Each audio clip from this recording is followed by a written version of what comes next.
সুপ্রিয় দর্শক, আমি অঞ্জনাইজ আপনাদের সামনে হাজির হয়েছি কিছু প্রিয় অপ্রিয় প্রশ্ন নিয়ে।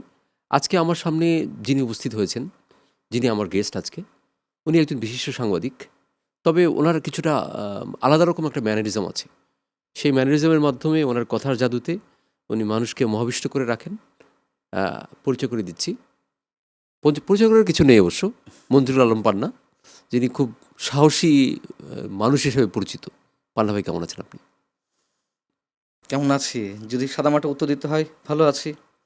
আর যদি সত্যি, সত্যি উত্তরটা দিতে হয়, তাহলে বলতে হয় আমাদের সবার প্রিয় হুমায়ূন আহমেদের একটা কথা আছে যে, "এ সমাজে ফেরেশতা আর শয়তান ছাড়া কেউ ভালো থাকতে পারে না।" এখন আপনি মেপে দেখুন, আমি যদি ফেরেশতা হয়ে থাকি অথবা শয়তান হয়ে থাকি, ভালো আছি। আর মানুষ হয়ে থাকলে ভালো নেই। এই ভালো না থাকার জন্য প্রধানত দায়ীটা আসলে কাকে করবেন? নাকি এটা মানে নিয়তি? নিয়তিই বলা যায়। তাহলে আর কোনো যুক্তিতর্ক থাকে না। সবকিছু যদি আমরা অদৃষ্টের উপরে ছেড়ে দিই, নিয়তির উপরে ছেড়ে দিই, তাহলে আর ব্যাখ্যা বিশ্লেষণের কোনো প্রয়োজন হয় না। অ্যাকচুয়ালি আমরা যে সমাজে বাস করছি, একটা হায়েনার সমাজে বাস করছি, একটা অভদ্র, অসভ্য সমাজ, একটা বিকৃত রুচির রাষ্ট্র। যদি সত্যি, সত্যিই বলতে হয়। এই রাষ্ট্র এই দেশকে ধ্বংস করে দিচ্ছে। এটাই বলব। এটা আপনার মানে মানে ঠিক আজকে এই মুহূর্তে এই কথাটা আপনার কেন মনে হচ্ছে? আরও যদি খোলাসা করে বলি, তাহলে রাজনীতি। রাষ্ট্র তো বিমূর্ত একটা প্রতীক, তাই না? রাষ্ট্র কারা নিয়ন্ত্রণ করছে? রাজনীতিবিদরা নিয়ন্ত্রণ করছে। আর রাজনীতি নিয়ন্ত্রণ করছে আমাদের পুরো সংস্কৃতিকে। যদিও সংস্কৃতি নিয়ন্ত্রণ করার কথা সব কিছুকেই। যদি একটা একটা আদর্শ রাষ্ট্রের কথা বলে থাকি। কিন্তু এখন আমাদের সমাজে তো এই দেশে রাজনীতি সব কিছু নিয়ন্ত্রণ করছে। আর সেই রাজনীতি কাদের হাতে? নিশ্চয়ই এটি ব্যাখ্যা করার কোনো প্রয়োজন নেই। রাজনীতি কারা নিয়ন্ত্রণ করছে? কমিটির কোনো পলিটিশিয়ান, আপনাকে যদি বলা হয় যে আপনি একজন মানে কমিটেড পলিটিশিয়ানের নাম বলুন, তাহলে আমার ধারণা আপনাকে ভেবেচিন্তে উত্তর দিতে হবে। পাওয়া যাবে, কিন্তু তারা আবার সিনের বাইরে, দৃশ্যপটের বাইরে। সো যা হওয়ার কথা তাই ঘটছে। আমরা অন্যের দ্বারা নিয়ন্ত্রিত হচ্ছি, অন্যের দ্বারা পরিচালিত তাহলে ওই হচ্ছি। যে আমরা একটা ব্যাপার দেখেছিলাম একসময়, যে বিরাজনীতিকরণের একটা প্রক্রিয়া হুম, চলছিল। হুম, যারা এটার সাথে জড়িত ছিল, হুম, হুম। তাহলে কি তারা তারা রাইট ছিল? না, সেটি তো আবার নিশ্চয়ই অন্য বিষয়। বিরাজনীতিকীকরণ কেন করা হবে?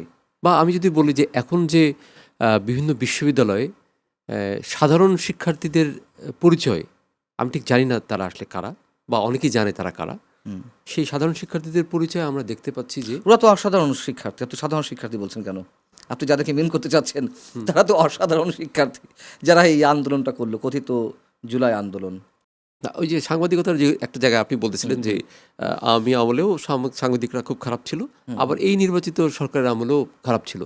কিন্তু ওই যে আমাদের যে তথ্য উপদেষ্টা ছিল, তথ্য উপদেষ্টা সরি, উনি হচ্ছে সচিব, শফিকুল সাহেব, প্রেস সচিব ছিলেন প্রেস সচিব ছিলেন। তো রুমি ওনার সাহেবের। উনি তো বলতো সবসময় যে এই ওনার সময়টা ছিল হুম, স্বর্ণযুগ। হুম, হুম, হুম। হ্যাঁ, তো মারাত্মক। এই স্বর্ণযুগকে আপনি কীভাবে ব্যাখ্যা করবেন? হ্যাঁ, স্বর্ণযুগ মানে এই যে আ মানে আমরা আপনারা অনেক গোল্ড পেতেন এরকম আমরা কিছু? জেলে গেলাম। হ্যাঁ, হ্যাঁ। গোল্ড মেডেল দিয়ে আমাদেরকে জেলে নিয়ে গেল। তারপরে আ রাষ্ট্রের শীর্ষ সন্ত্রাসী বানিয়ে দেওয়া হলো। হুম? তারপরে মনে করেন যে আমি তো কারাগারে থেকে দেখেছি যে আন্ডার এজ যে শিশুরা, তাদেরকেও শীর্ষ সন্ত্রাসী হিসেবে বা তাদের বিরুদ্ধে আম আ ওটা কি বলে? সন্ত্রাস বিরুদ্ধে আইনে মামলা দিয়ে কারাগারে দেয়া হচ্ছে। তাদের এজটা বাড়িয়ে দেখা হচ্ছে। মনে করেন যে গোল্ডেন মানে আ কি বলে ওটাকে? গোল্ড মেডেল কীভাবে দেয়া হচ্ছে? সে আপনাকে ধরা হয়েছে, আপনি কোনো রাজনীতির সঙ্গে যুক্ত নন। আপনি সামান্য সবজি বিক্রেতা অথবা আপনি ব্যবসায়ী। আপনাকে বানিয়ে দেয়া হচ্ছে আওয়ামী লীগের অঙ্গ সংগঠন স্বেচ্ছাসেবক লীগের কেন্দ্রীয় সহ-সভাপতি। অথবা যারা আরেকটু কম সে হয়তো কাপড়ের ব্যবসা করে ছোটখাটো ফুটপাতে, তাকে ধরা হয়েছে, তাকে বানিয়ে দেয়া হচ্ছে যুবলীগের অ অমক থানার ৩ নম্বর ওয়ার্ডের সদস্য। এটা কারা বানাতো? পুলিশ বানিয়ে দিত। মানে টাকা পুলিশ তো, লেনদেন। এখনো ও হচ্ছে, টাকা লেনদেন। এখনো হচ্ছে, এখনো হচ্ছে। একেকজনের বিরুদ্ধে ৪ টা, ৫ টা, ১০ টা, ১২ টা মামলা। এখনো অনেক কারাগারে আছে যে ছাড়া পাচ্ছে না। হয়তো কোনো মামলায় জামিন পাচ্ছে, সেই না, মামলাতে সেই মামলা কি এখন হচ্ছে নতুন করে? হ্যাঁ, মানে এই গভর্নমেন্টের আমলেও কি মামলা হ্যাঁ, হচ্ছে? হ্যাঁ, হ্যাঁ, হ্যাঁ, হ্যাঁ, অবশ্যই, অবশ্যই। আপনার দোষটা কি ছিল আসলে? আপনার কি মনে হয়? আমার দোষ যেটি ছিল সেটি হচ্ছে যে আমি প্রচণ্ডভাবে ডক্টর ইউনূসের সমালোচনা তো করতাম। উনি তো নিজেই বলছেন যে আমার সমালোচনা সবাই মন খুলে করো। হ্যাঁ, ওই যে স্বর্ণযুগের উদাহরণ দিচ্ছি, হুম। যেটি মিস্টার শফিক বলেছিলেন যে বাংলাদেশের গণমাধ্যম এই মুহূর্তে ইতিহাসের সর্বোচ্চ স্বর্ণ, কি বলে এটাকে, সোনালী সময়, স্বর্ণযুগ অতিক্রম করছে। হ্যাঁ, অতিক্রম করছে। এই যে তার উদাহরণ। এবং দেখা যাচ্ছে যে টার্গেটেড ছিলাম নানানভাবে। তো বাসা থেকে ধরতে পারছিল না। বাসা থেকে ধরলে তো তার রিপারকাশন হয়তো অন্যরকম হতে পারতো, মানুষের মধ্যে সমালোচনাটা বেশি থাকতো। আমি তাদের টার্গেটে ছিলাম। তো মঞ্চ ৭১ একটা প্রোগ্রামে গেলাম ইনভাইটেড গেস্ট হিসেবে, আলোচক হিসেবে। ওখানে সংবিধান এবং আমাদের মুক্তিযুদ্ধ নিয়ে আলোচনা মানে অনুষ্ঠান ছিল। তো ওখানে প্রথমে মব ক্রিয়েট করা হলো। মব ক্রিয়েট করার পরে কয়েকজন মুক্তিযোদ্ধাকে রক্তাক্ত করা হলো। সেগুলো ভিডিও ফুটেজ আপনারা হুম দেখেছেন। হুম, সেটা আমরা একজন দেখেছি। মুক্তিযোদ্ধাকে গলা উঁচিয়ে একেবারে ২ হাত উপরে তুলে ধরা হলো। সাবেক মন্ত্রী লতিফ সিদ্দিকী সাহেবকে চারিদিকে যেভাবে ধরে তাকে ইরিটেট করা হচ্ছিল, মানে মব আর কি, উন্মত্ত জনতার যেই অপকর্ম, জনতা বলাটা কি ঠিক হবে? না, তা ঠিক। হুম। এটা তো সন্ত্রাসী। হুম। ঠিক, আপনি রাইট। যাই হোক, তো না, ওই যে ৫০০ বিশেষণটা ইউজ না, করেছে, এই যে উন্মত্ত জনতা। হ্যাঁ। মবের বিষয়টা আমি আরেকটা জিনিসে আসি যে এই এনসিপির নাহিদ এই সম্প্রতি ২-৩ দিন আগে বলল যে মবের সে ঘৃণা করে, মবের সে প্রচণ্ড মবের বাইরে মানে বিরুদ্ধে, এটা ঠিক না মব। তো এটা খুব স্ববিরোধী হয়ে মানে স্ববিরোধী কি হয়ে যায় কথাটা, যে উনি আবার মবের বিরুদ্ধে বলছে বা মানে মানে বিষয়টাই কেমন। আমার করুণা হচ্ছে তার প্রতি। মানে তাকে দেখে সে যখন এই কথাগুলো বলছে, তার চেয়ে অসহায় কোনো মানুষ এই পৃথিবীতে থাকতে পারে না। আর আমার মানে ওইটা ঠিকই মনে হচ্ছে, কিন্তু আমার কাছে স্রেফ জোকার মনে হয়েছে। মানে এটা হাসির বিষয় না। আপনি যেমন বলছেন স্ববিরোধী, এটা স্ববিরোধিতা না। আপনি যদি সিরিয়াসনেসের জায়গা থেকে দেখেন, যারা মব করলো ১.৫ বছর, যারা পুরো বাংলাদেশকে জ্বালিয়ে পুড়িয়ে দিল, আমাদের মুক্তিযুদ্ধের স্মৃতিচিহ্নগুলো ধ্বংস করে দিল, বঙ্গবন্ধু ৩২ নম্বর থেকে আরও অনেক কিছু বুলডোজার দিয়ে গড়িয়ে দিল, গণমাধ্যম পুড়িয়ে দেওয়া হয়, গণমাধ্যমের সামনে জিয়াফত, জিয়াফত শব্দ আপনি শুনেছেন, কিন্তু গণমাধ্যমের সামনে জিয়াফত হয় পৃথিবীর কোনো জায়গায় কোনো উদাহরণ আছে? জিয়াফতটা সম্ভবত এই যে জিয়াফতটা করার জন্য তো বাইরে থেকে একটা ইঙ্গিত ছিল। নির্দেশ এসে ওই মবিস্টাররা এগুলো করতো, তাদের যাদের আপনার কাজটা। কথাটা ভালো লাগলো শুনেন, মব স্টার, এটা নতুন নতুন একটা তকমা আমরা পেলাম আর কি, রক স্টার, না, সুপার স্টার। এটাই হওয়া উচিত, মবিস্টার। তো তাদের পৃষ্ঠপোষক তো এরাই। তো এরা আবার বলে যে মবের জন্য এই সরকার দায়ী। হ্যাঁ, এই সরকারের সময়ও মব চলছে, মব তো থামেনি, আমি সেটাই সেটাই একটু কমেছে হয়তো ফিরে কিছুটা। আসছিলাম যে এই সরকারের সময় তাহলে মবটা তো হওয়া উচিত না, কারণ এই সরকার নির্বাচিত সরকার, তারা কিন্তু জনগণের ম্যান্ডেট নিয়ে কিন্তু তারা ক্ষমতায় এসছে। এবং আমরা বিশ্বাস করি, মানে আমার জায়গা থেকে আমার মনে হয় যে একটা সরকার কিন্তু এসেই কিছু করতে পারে না, একটু তাকে সময় দিতে, স্পেস দিতে হয়। তার সে যে খুব গুছালো আছে তাও না। তো সেখানে তাকে ধরেন ৩ মাস চলে গেছে, ৩ মাসটা কিন্তু আসলে অনেক বেশি সময় না। তো কিন্তু মবটা নিয়ন্ত্রিত হচ্ছে না কেন? আমি আপনার সঙ্গে সম্পূর্ণ একমত যে ২ মাস ৩ মাসের মধ্যে একটা সরকারের জন্য যথেষ্ট সময় নয়। তাকে টেস্ট করতে হলে আরও কিছু সময় দেওয়া প্রয়োজন। আমি নিজেই অসংখ্যবার এই কথাগুলো বলেছি।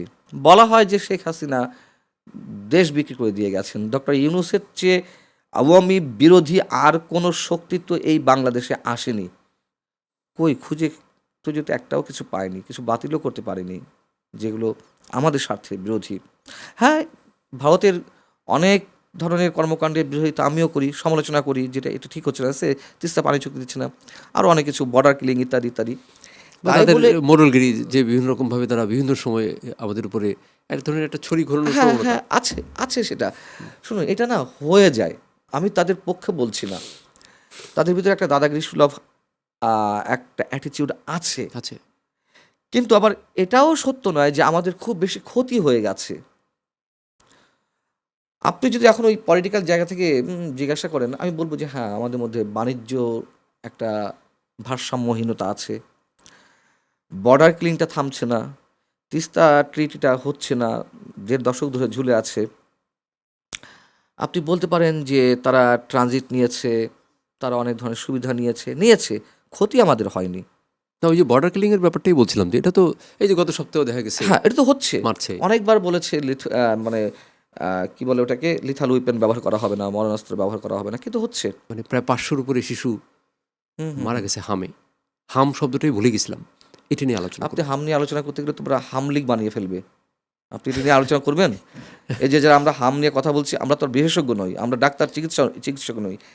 কিন্তু যে অব্যবস্থাপনা, ডক্টর ইউনূসের যে ভুল নীতি, সেটি নিয়ে আমরা যখন কথা বলছি, তখন ইউনূসের যে লাঠিয়াল বাহিনী আছে এখনও, বা তার যে পেইড এজেন্টরা আছে, তারা এখন আমাদেরকে হাম লীগ বানিয়ে ফেলছে। হাম লীগ? হাম লীগ, আগে আচ্ছা। বলতো হাম্বা লীগ, এখন হাম লীগ। কেন? এই হাম নিয়ে আলোচনা করে ডক্টর ইউনূসকে দোষারোপ করে আমরা কথিত ফ্যাসিবাদকে নাকি ফিরিয়ে আনার চেষ্টা করছি, শেখ হাসিনাকে প্রাসঙ্গিক করে তুলছি। আপনি বুঝতে পারছেন কত বড় জঘন্য মানসিকতা এটা, যেখানে আপনি শত শত শিশু বলছেন, সহস্রাধিক শিশু মারা গেছে, সব তো আর সরকারিভাবে রেকর্ডেড নয়। তাদের বিষয় নিয়ে কথা বলবো, আর ওরা বিষয়টা কোথায় নিয়ে গেছে। এটা আমরা জাস্ট ব্রেকের পরে অনেক আলোচনা করব। দর্শক, এতক্ষণ আমরা আলোচনা করছিলাম, এখন ছোট একটা ব্রেক নেওয়ার সময় হয়ে গেল। আমরা একটা ব্রেক নিয়ে আবার ফিরে আসছি।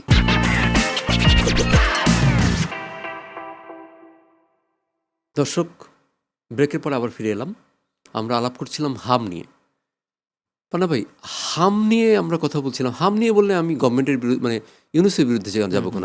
আমার যখন সেই ওই মানে জুলাই আগস্টের যে গণ আন্দোলনের সময় যখন মানুষ মারা গেছে, তখন তো তার বিরুদ্ধে আমরা কথা বলেছি যে এতগুলো মানুষ কেন মারবে, কেন পুলিশের গুলিতে মানুষ মারা যাবে। তখন আমি তো কোনো দলের পক্ষে হয়ে কথা বলিনি, নিশ্চয় না। আমি আওয়ামী লীগের বিরুদ্ধে কথা বলছি যে কেন এটা হবে, এটা তো হওয়ার কথা না। এখন শিশুরা যে মারা যাচ্ছে, এটার বিরুদ্ধে কথা বলা যাবে না? যখন জুলাই আন্দোলনে যারা মারা গেলেন, আমরা আওয়ামী লীগ সরকারের বিরুদ্ধে কথা বলেছি, তাই না? হুম। তা এখন তো আমাদের ধারণাগুলো ব্রেক করেছে। আইন শৃঙ্খলা রক্ষাকারী বাহিনীর হাতে কেউ নিহত হয়নি, আমি সে কথা বলছি না, কিন্তু ওই মানুষগুলো কাদের হাতে নিহত হয়েছিল? স্নাইপার রাইফেল কোত্থেকে এলো? অনেক পুরনো প্রশ্ন, সে প্রসঙ্গে আমি যাব না।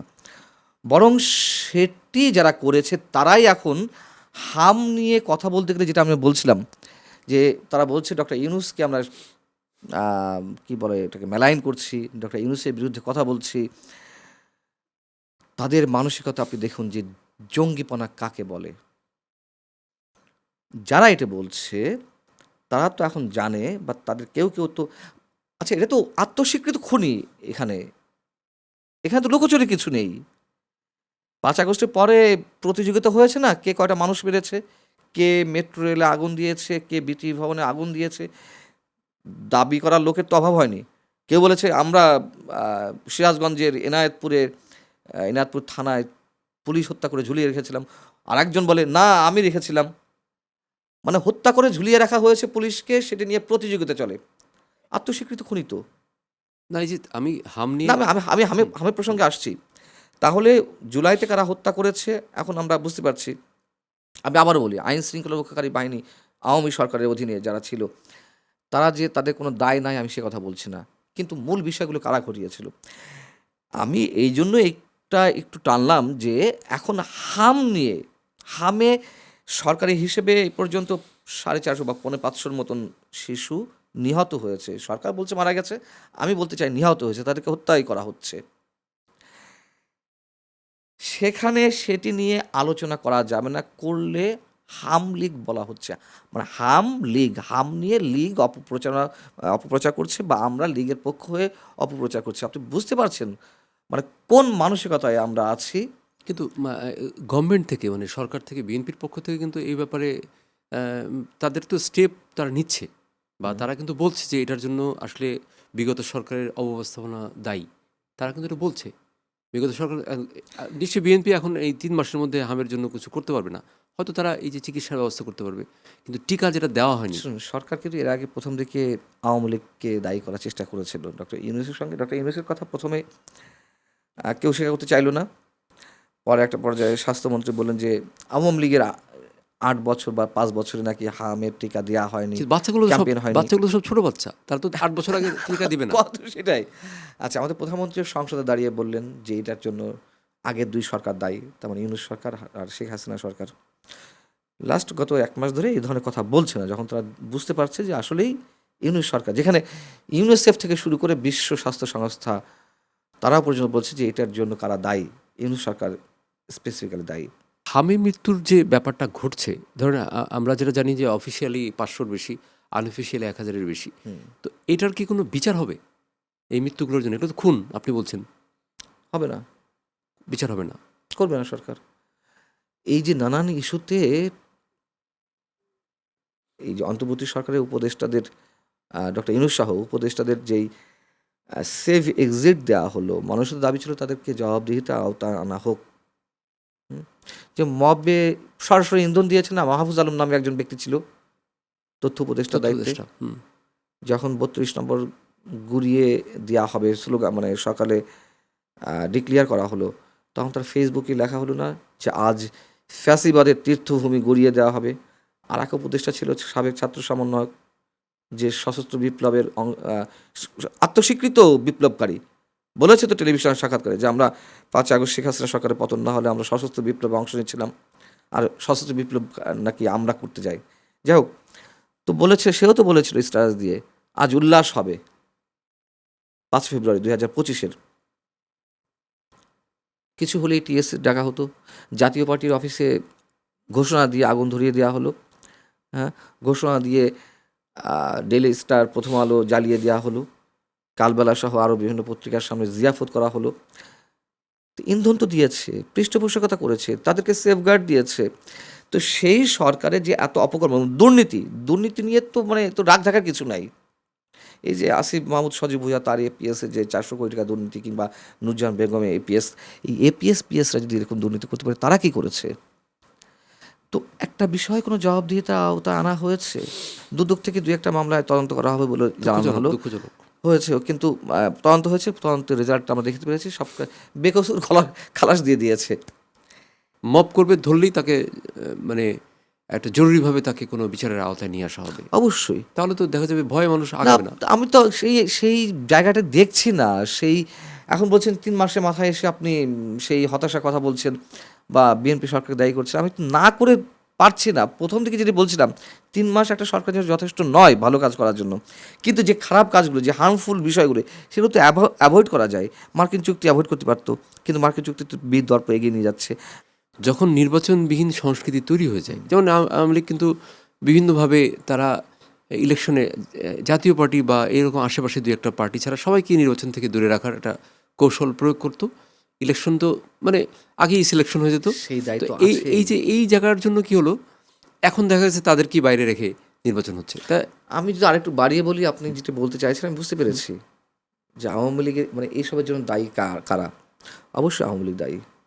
মানে আমি আরেকটু বাড়িয়ে বলতে চাই এইভাবে, ডক্টর ইউনূসের সময় যে জঙ্গিবাদ চরমপন্থা উত্থান হলো, মোড়ে মোড়ে বিভিন্ন মিছিলে আইসিসির পতাকা উঠছিল, কালো পতাকা, হিজবুত তাহরির উত্থান, এটি কেন মাথা চাড়িয়ে উঠল?